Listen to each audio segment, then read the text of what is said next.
तो risk management के अंतर्गत आज हम लोग देखेंगे asset liability management. Asset liability management है क्या, क्यों आवश्यक है और किसके लिए आवश्यक है।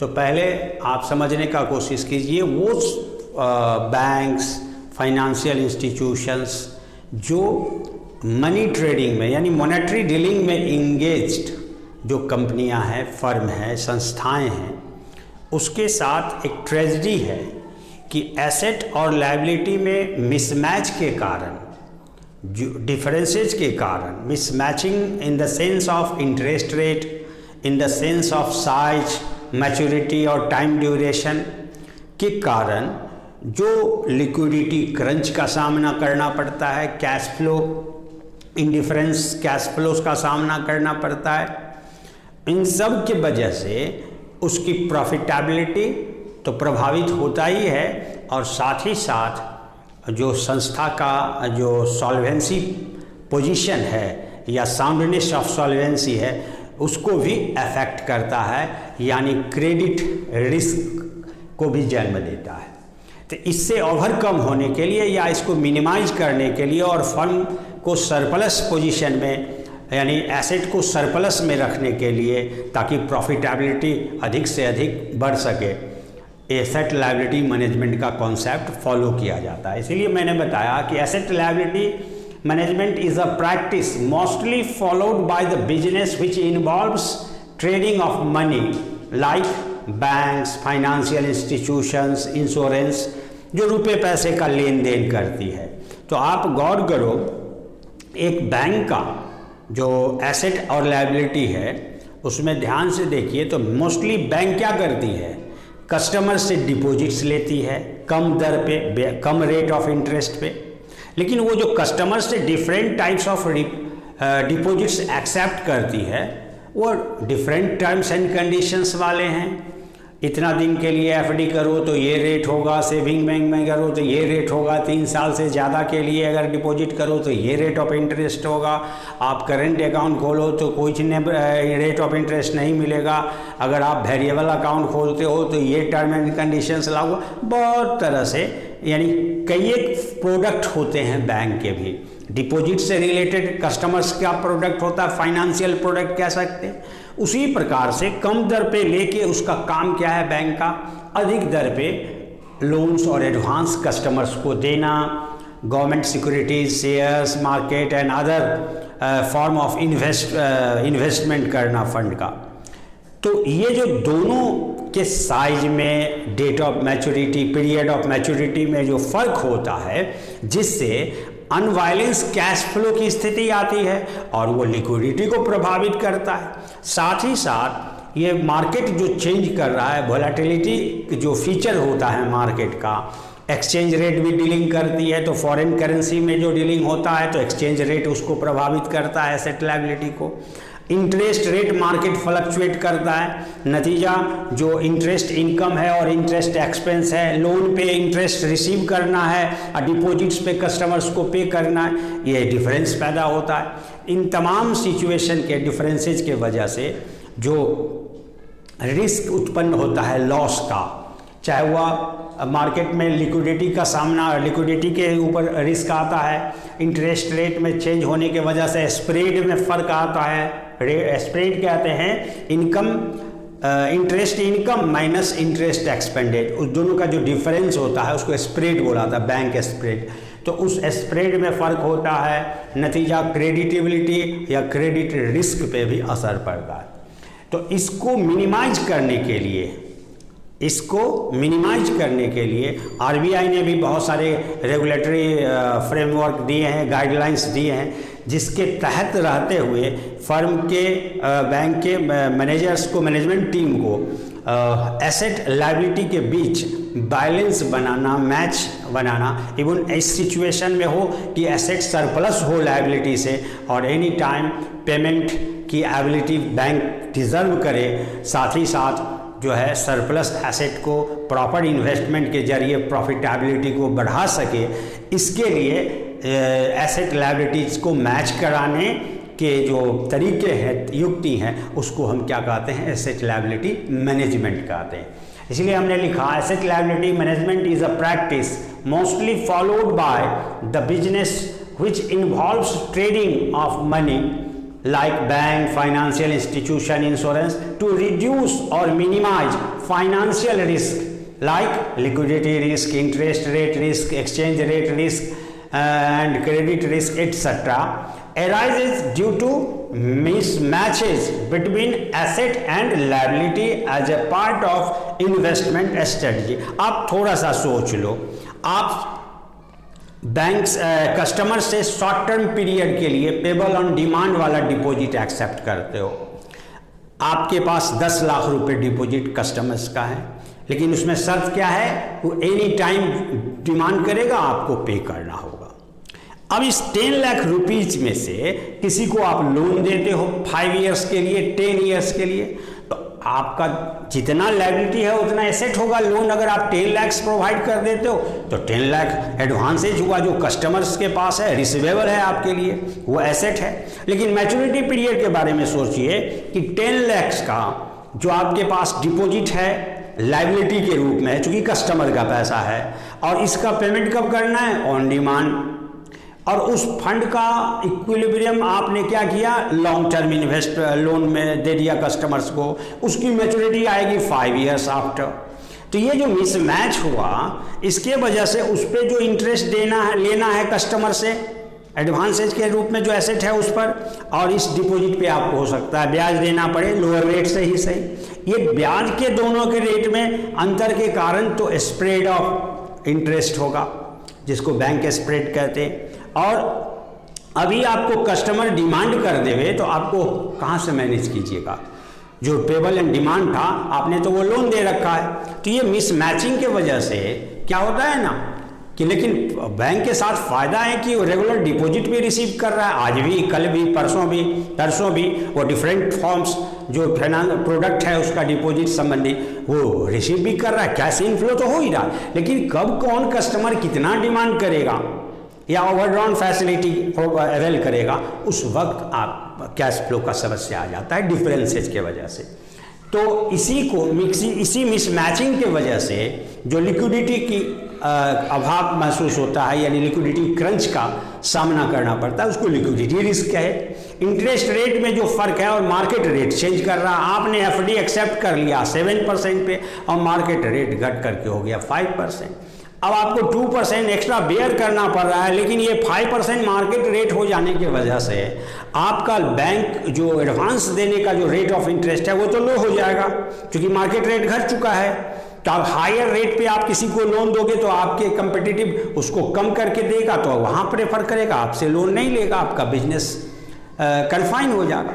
तो इस तरह से आपको मार्केट सेंटीमेंट के हिसाब से इंटरेस्ट रेट को लो करना पड़ा एडवांसेज पे, जबकि जो एफडी किया गया था वो 7 फिक्स रेट आधार पे किया गया, वो 7% कंटिन्यू रहेगा। तो ये जो डिफरेंसेस जो पैदा होता है, इन सब के वजह से फर्म को लॉस भी उठाना पड़ता है इंटरेस्ट रेट में चेंजेस की वजह से, और साथ ही साथ जो लिक्विडिटी क्रंच है उसका भी सामना करना पड़ता है, और अंत में क्रेडिटेबिलिटी पे असर पड़ता है। क्रेडिट जो आप सिक्योरिटाइजेशन कर रहे हो वो सब प्रभावित होता है। तो आखिर इसको अगर हम सही ढंग से मैनेज नहीं करें, एसेट लायबिलिटी में जो मिसमैच है ड्यूरेशन पॉइंट ऑफ व्यू से, interest rate point of view से, मैच्योरिटी पॉइंट ऑफ व्यू से, इसी प्रोसेस को एसेट लायबिलिटी मैनेजमेंट कहता है। क्यों? लेकिन बात है, प्रॉब्लम यहाँ पे ये है कि आप मनचाहा मैनेजमेंट नहीं कर सकते, उसके लिए रेगुलेटरी बना हुआ है।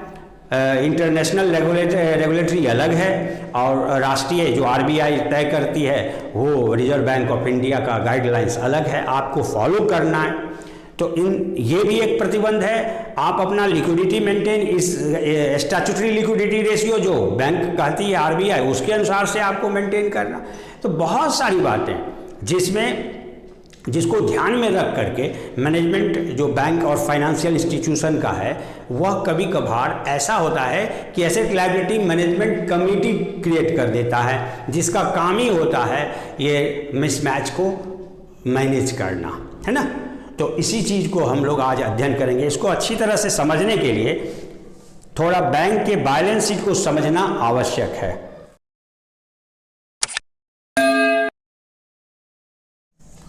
आप नॉर्मल बैलेंस शीट देख रहे हो,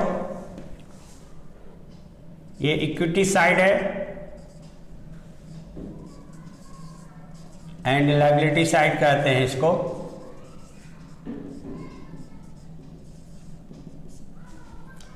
आप पहला आइटम इसका होता है शेयर कैपिटल,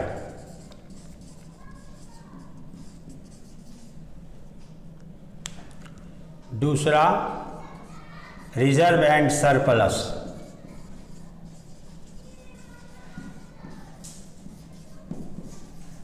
बैंक का हमेशा प्रीवियस ईयर और करेंट ईयर, ये शेड्यूल नंबर होता है 1, 2। थर्ड है डिपॉजिट्स यानी कस्टमर्स डिपॉजिट्स। फोर्थ है बोरोइंग्स यानी बैंक ने आरबीआई या अदर बैंक से कर्ज ले रखा है या अदर सिक्योरिटीज इशू कर रखा है पब्लिकली, तो उसको बोरोइंग्स बोलते हैं। और पांचवा है अदर लायबिलिटीज।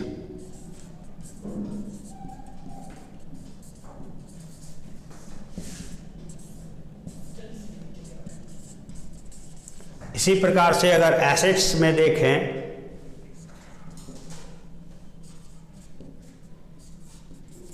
तो बैंक बैलेंस शीट जो प्रिपेयर करती है वो लिक्विडिटी ऑर्डर में पहला हो जाता है cash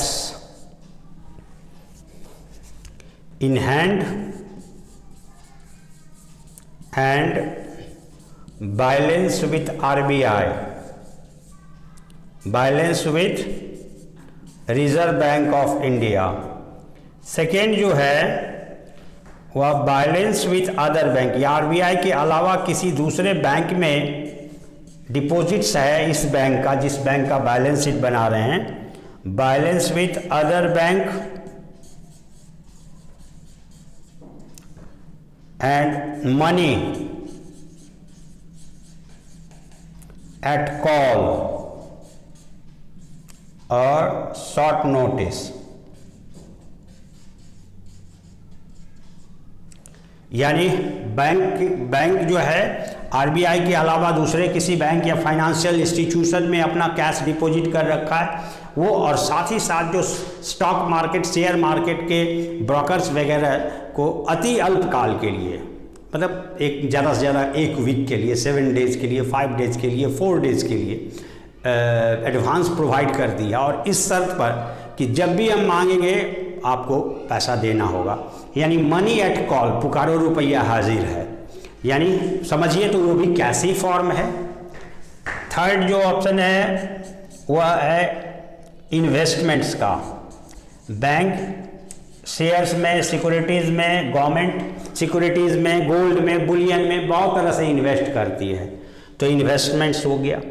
fourth loans and advances, loans and advances, bank अपने कस्टमर को जो लोन देती है उसको कहते हैं, पहला कैश क्रेडिट तरीका है, दूसरा बैंक ओवरड्राफ्ट तरीका है, cash credit and overdraft. Term loans में सिक्योर्ड है, अनसिक्योर्ड है। सिक्योर्ड में गारंटेड बाय बैंक और गवर्नमेंट, या दूसरा सिक्योर्ड बाय टेंजिबल एसेट्स। अलग अलग कैटेगराइजेशन, मैंने पहले ही कहा वेरिएंट्स है प्रोडक्ट का, फाइनेंशियल प्रोडक्ट डिफरेंट है। तो लोन्स एंड एडवांसेज है। फिफ्थ में फिक्स्ड एसेट्स है जिसमें लैंड, बिल्डिंग यानी इंफ्रास्ट्रक्चर ऑफ बैंक जो ओन कर रहा है। छठा में अदर एसेट्स है। 6 में आप अदर एसेट्स को ले सकते हो जिसमें accrued interest, stock in hand, stocks का मतलब stationery in hand, printing, stamps, ये सब जो होता है उसको अदर एसेट्स में लिखा जाता है, या एक्रूड इंटरेस्ट। ये शेड्यूल नंबर कैश का हो गया 6 एंड ये हो गया 7, और इन्वेस्टमेंट का 8, एडवांसेज का 9, फिक्स्ड एसेट्स का 10 एंड 11। इसके अलावा बाहर जो है बैलेंस शीट के बाहर ये दोनों साइड इक्वल होता है एसेट लायबिलिटीज़ का, तो मिसमैच कन्फ्यूजन होता होगा कि सर दोनों साइड लायबिलिटी साइड इक्वल होता, फिर मिसमैच क्या? मिसमैच और टैली करना दोनों में फ़र्क है। मिसमैच का यहाँ टैली करना का मतलब total of asset side is equal to total of liability side, ये टैली करना हुआ। मिसमैच का मतलब नेचर वाइज भी मिसमैच हो सकता है ना, नेचर के आधार पर। तो आप लोन देने का जो प्रोडक्ट है डिफरेंट, और डिपॉजिट एक्सेप्ट करने का जो प्रोडक्ट है, डिपॉजिट्स पे इंटरेस्ट जो पे करना है उसका जो डिफरेंट रेट्स है डिफरेंट डिपॉजिट्स के ऊपर, और टर्म लोन जो पर्सनल लोन है, कमर्शियल लोन है, हाउसिंग या रेसिडेंशियल लोन है, सबका रेट ऑफ इंटरेस्ट डिफर करता है। तो ये इंटरेस्ट रेट में भी मिसमैच हो रहा है, और उस इंटरेस्ट रेट पे जो लोन दिया गया या डिपॉजिट एक्सेप्ट किया गया वो उसका अमाउंट में मिसमैचिंग है, और साथ ही साथ टाइम ड्यूरेशन मैच्योरिटी का जो है, जो लोन दिए हो सकता है 10 साल के लिए दिए हो और डिपॉजिट 5 ईयर्स के लिए एक्सेप्ट किया गया हो, तो टाइम ड्यूरेशन का भी फर्क है। इसके मिसमैचिंग के वजह से ये क्रंच क्रिएट होता है, अनबैलेंस कैश फ्लो का सिचुएशन आता है, और लिक्विडिटी क्रंच और अदर इंटरेस्ट रेट डिफरेंशियल या बैंक स्प्रेड निगेटिव हो जाता है, और कंपनी को, संस्था को लॉस उठाना पड़ता है।